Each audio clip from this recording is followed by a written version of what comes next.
강력해진 재래식 화력이 쏟아지고 저가의 드론이 하늘을 뒤덮는 전장.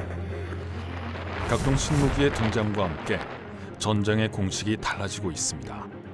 현대 전쟁은 어떠냐면 즉각적으로 이런 드론과 같은 시스템을 통해서 소부대조차도 즉각적으로 위협을 찾아내고 그 찾아낸 위협에 대해서 빨리 교전을 연결을 해서 작은 승리들을 여러 개를 모아서 전선의 승리로 바꾸고 전쟁의 승리로 바꾸어 나간다는 거죠.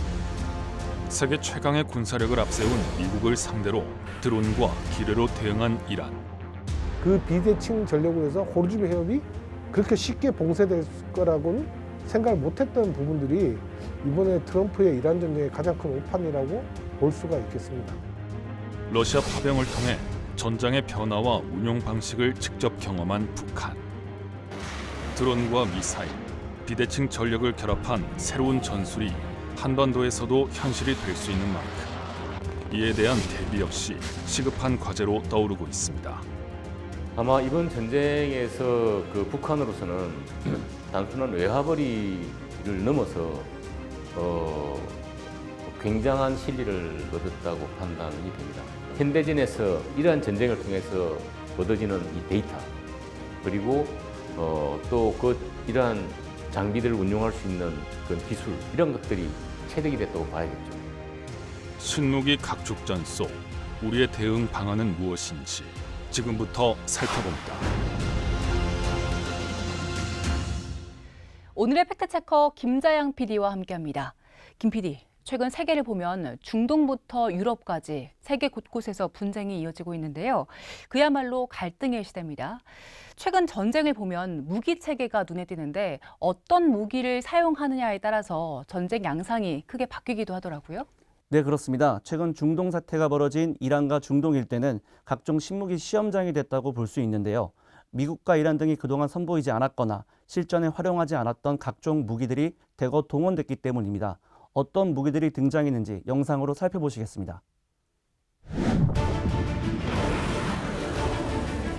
사막 한가운데 다연장 로켓 발사대 시스템인 하이마스에서 굉음을 내며 미사일이 발사됩니다. 미군의 신형 지대지 미사일 프리즘입니다. 사거리가 기존 전술 미사일인 에이테크음스보다 긴 약 500km로 이번 중동 사태에서 처음 실전 투입됐습니다. 미군은 이란의 후방 깊숙한 군사 목표물을 원거리에서 타격하기 위한 것이라고 설명했습니다. 그 뭐라고 그럴까 항공기 투발용의 순항 미사일 같은 것들을 보통 항공기에서 떨궈야 되는데 지상에서 로켓에다가 부스터를 붙여가지고 공중을 올린 다음에 마치 공중에서 쏜 것처럼 운용하게 되는 거죠. 함정에서 날아오르는 드론. 미군의 저비용 공격형 자폭 드론 루카스입니다. 이란의 드론 샤헤드를 모방해 만들었는데 역시 실전 배치된 것은 이번이 처음입니다. 이란 무기를 모방해 만든 것을 이란을 상대로 사용하게 된 겁니다. We captured it, pulled the guts out, sent it back to America, put a little Made America on it, brought it back here, and we're shooting it at the Iranians. 이번에 그 루카스와 같은 드론을 사용한 거는요. 기존의 무슨 뭐 토마호크 미사일 부족해서 뭐 이런 의미라기보다는요. 지금 미국이 소위 추구하고 있는 새로운 미래 드론 전쟁을 시험해보는 의미로서의 성격이 좀 더 강하다라고 생각을 합니다. 이 밖에도 정찰이나 자폭 공격에 사용할 수 있는 일종의 해상 드론인 글로벌 정찰함 GARC, 적의 레이더와 미사일 부품에 손상을 줄 수 있다는 현존 최강의 전자전기 EA-37B 등도 이번 사태에서 첫 실전 배치가 확인됐습니다. 그 밖에 전면전 이외에 특수작전에서 등장한 미군의 신무기도 눈길을 끌었습니다. 베네수엘라 마두로 전 대통령 체포작전 당시 마두로 경호원은 헬기에서 미군들이 내린 뒤 무언가를 쏘자 모두 코피를 흘리고 피를 토하며 쓰러졌다고 주장했습니다. 트럼프 대통령은 미 일간 뉴욕포스트와의 인터뷰에서 디스컴버뷸레이터라는 무기를 사용했다고 언급하며 적의 장비를 작동하지 않게 만들었다고 소개했습니다. 중동 사태에서 실종된 F-15 전투기 조종사를 찾는 과정에선 미군이 수십 킬로미터 떨어진 곳에 있던 조종사를 양자 기술을 사용해 찾았다는 보도도 나왔습니다. 조종사의 심장 박동을 고스트 머머라는 극비 기술로 탐지했다고 밝혔는데 심장 박동의 미세한 자기장을 측정해 감지했다는 내용입니다. 과학자들은 정말 있을 수 없는 일이라 얘기하고 있고 미국 FBI 국장은 우리가 이런 장비를 가지고 했다고 하는 그런 논란도 있는데 아직까지 그 장비의 실체는 드러나지 않았어요. 네, 고도화된 무기 체계들이 눈에 띄는데 미국뿐만 아니라 이란도 이번에 처음으로 실전 배치한 신무기들이 있잖아요. 네, 이란 혁명수비대는 미국의 첨단 무기를 막아내기 위한 신형 방공망 시스템 바바르 373을 사용했다고 밝혔습니다. 반대로 공격을 위한 무기로는 사거리가 2,000km에 달하는 세질, 그리고 탄도 중량만 2톤에 이른다는 호람샤르4 같은 신형 탄도미사일을 처음으로 사용했다고 밝히기도 했습니다. 이렇게 새롭게 등장하는 무기들은 이전과 어떤 점이 다릅니까? 과거에는 전쟁이 넓은 지역을 타격하는 화력 중심이었다면 지금은 목표를 정확히 찾아내는 정밀 타격 중심으로 바뀌고 있다고 전문가들은 분석합니다. 또 비싼 무기보다는 드론 같은 저비용, 대량 생산 무기의 확산도 전쟁 변화의 양상으로 꼽히는데요. 중동 사태와 함께 러시아, 우크라이나 전쟁 등에서 보이는 새로운 전쟁의 양상이 무엇인지 키워드들로 정리해봤습니다.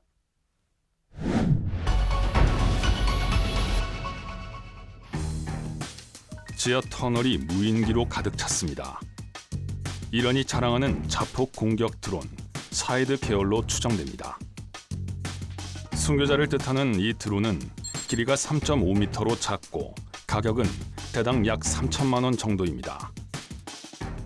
저렴하고 대량 생산이 가능해 이른바 벌떼 공격이 가능합니다. 순항 미사일처럼 정확하지 않지만 각종 미사일과 이른바 섞어 쏘기를 통해 상대방의 방공망에 큰 부담을 줄 수 있습니다. 한 발에 60억 원에 달하는 패트리어트 미사일을 3천만 원짜리 샤헤드 요격에 사용할 수도 있기 때문입니다. 원래 애초에 이거를 적의 탄도미사일 방어하기 위해서 있는 건데 이거를 드론을 향해서 써버리는 상황도 되게 아까운 상황인 거고. 그런데 심지어는 그게 드론을 요격하는 데서 소진이 돼서 막상 정말 탄도미사일이나 이런 진짜 위협이 날아와서 제거하지 못하게 되는 상황이 되면은 이게 정말 치명적인 피해가 되는 거죠. 러시아 흑해 노보로시스크 항에서 거대한 폭발이 일어납니다. 지난해 12월 우크라이나가 수중 드론으로 정박 중이던 러시아 잠수함을 공격한 겁니다. 역시 우크라이나가 조종하는 무인 수상정이 대형 선박을 향해 다가가고 선미 측에서 큰 화염이 치솟습니다. 지난 2023년 8월 러시아 군용 연료를 수송하던 유조선을 폭약 450kg을 실은 드론으로 공격한 겁니다. 해서 러시아 함대를 상당히 괴롭게 했던 것이 뭐냐면 무인 고속정입니다. 심지어 굉장히 큰 러시아의 흑해함대, 특히 호위함이라고 할 수 있는 굉장히 큰 몇천 톤급 이상의 배들을 침몰시키기도 하는 거죠. 여기에 이란이 호르무즈 해협을 봉쇄할 수 있었던 것은 기뢰에 힘입은 바가 큽니다. 기뢰 한 개당 가격은 단 200여만 원. 값비싼 최첨단 전력으로 무장한 미군과 굳이 맞서 싸우지 않고도 이란이 전 세계 경제를 좌지우지할 수 있게 된 겁니다.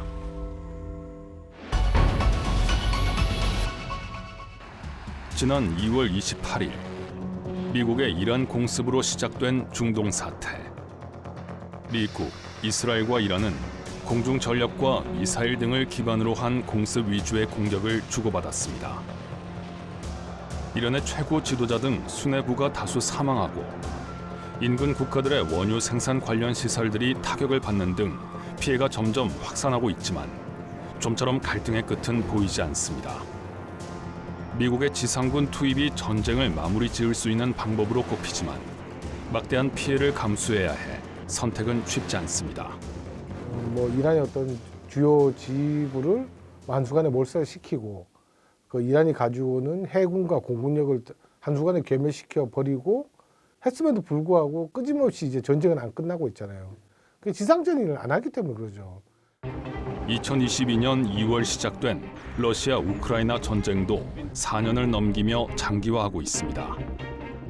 52개월에 달했던 제1차 세계대전 전쟁 기간에 육박할 정도입니다. 전쟁 초기, 최첨단 무기와 대규모 병력을 갖춘 러시아가 손쉽게 우크라이나를 제압할 것이라는 전망이 있었지만 현실은 달랐습니다.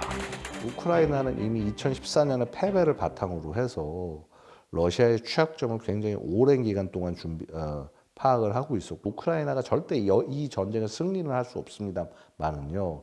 그럼에도 불구하고 완벽하게 패배하는 건 하는 일은 없을 것입니다. 조명이 켜지면서 어둠 속에 있던 무기들이 하나둘 모습을 드러냅니다. 다양한 용도, 다양한 형태의 무인기들과 각종 무기를 탑재할 수 있는 무인 차량, 그리고 무인정도 공개됐습니다. 젤렌스키 우크라이나 대통령이 지난 4월 14일 무기 제작자의 날을 맞아 연설에 나선 모습입니다. 이 자리에서 젤렌스키 대통령은 최근 석 달 동안 지상 로봇을 사용해 2만 2천 건이 넘는 임무를 수행했다고 밝혔습니다. 그 가운데 보병을 투입하지 않고 적의 진지를 점령하고 항복을 받아내기도 했다고 주장했습니다. Ворожу позицію було взято виключно безпілотними платформами НРК та дронами. Окупанти здалися в полон, і цю операцію виконали без участі піхоти і без втрат з нашого боку. 무인 무기들의 등장으로 전장의 모습도 크게 변했습니다. 무인기 대 무인기의 싸움이 잦아지다 보니 전선에 사람이 존재하지 않는 무인지대가 생겨났다는 겁니다. 그리고 우크라이나의 그 군대 재편 모습을 보면 과거에 이런 그 무인 체계를 운영하는 부대 수가 67개였다면 지금은 106, 70개 부대로 이렇게 확장되고 있다. 살상 무기 효과가 더 커지고 또 위험 지역일수록 이런 경우에는 전쟁을 하는 당사국으로서는 무인화된 전투 체계가 가능하다면 100% 사용하겠죠.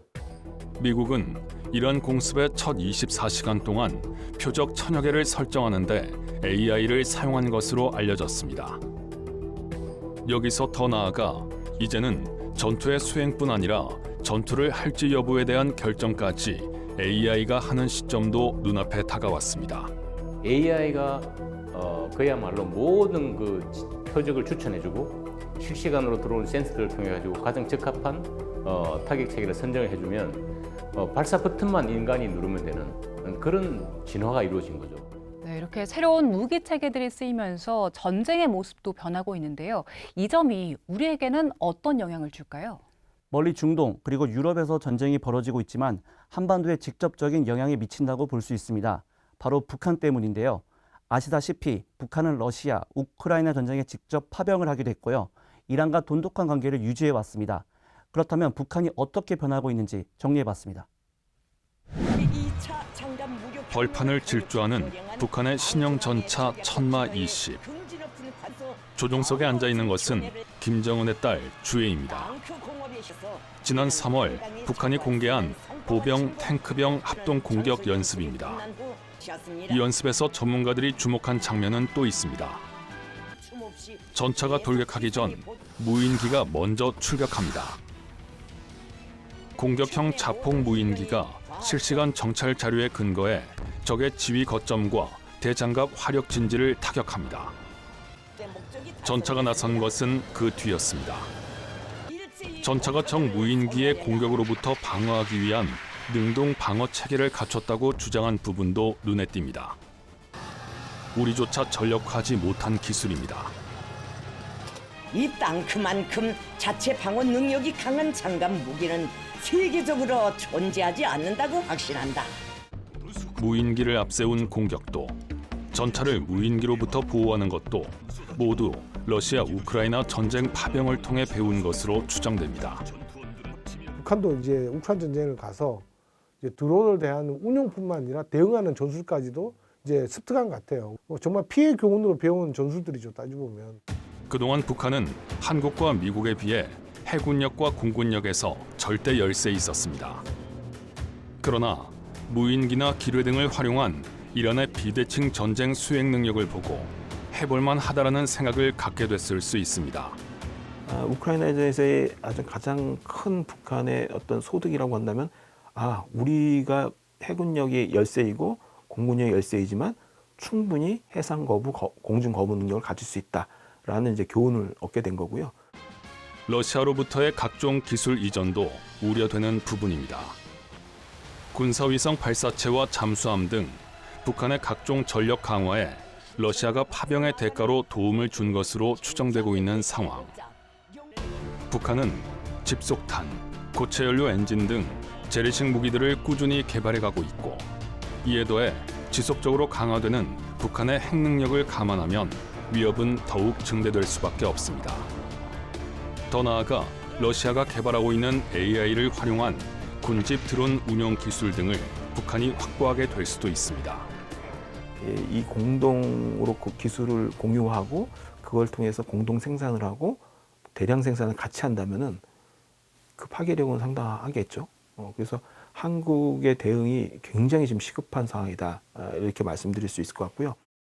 북한의 무기 체계도 급격하게 발전하고 있는데요. 그렇기 때문에 우리도 상황을 주시하면서 그에 맞는 대응 체계를 모색해야 될 것 같습니다. 드론과 미사일, AI 등 새로운 위협에 대응하기 위해 우리 군은 전력과 대응 체계를 지속적으로 끌어올리고 있습니다. 다만 전장의 변화 속도가 빨라진 만큼 지금의 대응이 충분한지에 대한 점검과 지속적인 고민이 함께 요구되고 있습니다. 여러 개의 프로펠러가 달린 드론이 하늘로 날아오릅니다. 드론 위에는 발사관 2개가 장착돼 있습니다. 공격형 드론이기 때문입니다. 저희가 최근에 개발하고 있는 드론이 공격 드론입니다. 지금 M755라고 하는 그 대전차 미사일 로켓을 2개를 장착을 해서 사격할 수 있는 드론이고요. 저희가 전투 실험 군과 함께 해서 실제 표적을 추적하고 맞추는 이런 것들까지도 수행을 했습니다. 첨단 전차를 상대하기에는 화력이 약해 도태된 구형 휴대용 대전차 무기를 가볍고 다루기 쉽다는 장점을 살려 드론에 장착했습니다. AI를 활용한 표적 추적까지도 가능합니다. 이렇게 국내에서는 정찰용 드론을 넘어서 자폭형 드론, 군집형 드론 등 다양한 형태의 공격형 드론까지도 개발 중입니다. 드론 공격과 방어 모두에 대비해야 하지만 제도와 구조적 한계가 여전히 발목을 잡고 있는 상황입니다. 기본적으로는 전체 국내에서의 드론에 대한 생태계가 이렇게 많이 되어 있지는 않다 보니까 소재, 부품에 대한 부분들, 이런 부분들에 대한 저변이 부족한 상태입니다. 이런 상태에서 이제 최근에 이제 부품 국산화나 이런 것들의 노력이 많이 이루어지고 있는데요. 이런 것들이 이제 제한이나 규제로서 발생하면서 오히려 조금 그런 연구 개발에 좀 저해가 되고 있는 게 아닌가, 발목을 잡는 게 아닌가라는 생각은 좀 하고 있습니다. 저렴하지만 효과적인 이른바 가성비 전쟁에 대비하기 위한 시스템 마련도 서둘러야 합니다. 짧은 시간 내 대량 소모되는 추세에 발맞출 필요가 있다는 겁니다. 그러니까 지금 획득 절차를 좀 바꿔야겠죠. 아까 말한 중소기업과 대기업의 어떤 사업을 무짤듯이 하지 말고 대기업과 중소기업이 상생할 수 있는, 그리고 대량 생산수 체계들을 좀 만들 필요가 있을 것 같아요. 이번에 이란 전쟁을 봤지만은 무기 소모율이 많지만은 그 무기 재고가 많잖아요. 재고를 금방 보충할 수 없지 않습니까? 급변하는 전쟁 양상과 국제 정세의 대응 태세를 갖추기 위해선 무기 체계에 대한 관심을 넘어 어떻게 운용할지에 대한 고민도 서둘러야 한다는 조언이 이어집니다. 동시에 네트워크화해서 데이터를 모으고 실시간 분석하고 그것을 바로바로 필요한 쪽에 내보낼 수 있는 그러한 진영형 센서 체계, 진영형 지휘기술 체계, 그리고 전쟁 수행 체계가 대단히 필요하다. 네, 김자영 PD, 이번 취재를 통해서 가장 주목한 변화는 어떤 거였습니까? 지금까지 살펴본 것처럼 전쟁의 방식은 빠르게 바뀌고 있습니다. 우리 군은 재래식 화력 전력 기준으로 세계 5위에서 6위 수준으로 평가받고 있는데요. 하지만 드론과 비대칭 전력 중심으로 재편되는 새로운 전쟁 패러다임에도 발빠르게 적응해야 될 시점입니다. 네, 전쟁과 또 무기가 워낙 빠르게 변화하고 있기 때문에 우리 대응 전략도 함께 진화해야 한다는 점 잘 짚어주셨습니다. 김자영 PD 수고 많았습니다. 오늘 팩트 추적은 여기까지입니다. 저희는 다음 시간에도 현상 이면에 숨겨진 사실조차 시청자 여러분 목소리에 귀 기울이겠습니다. 함께해 주신 여러분 고맙습니다.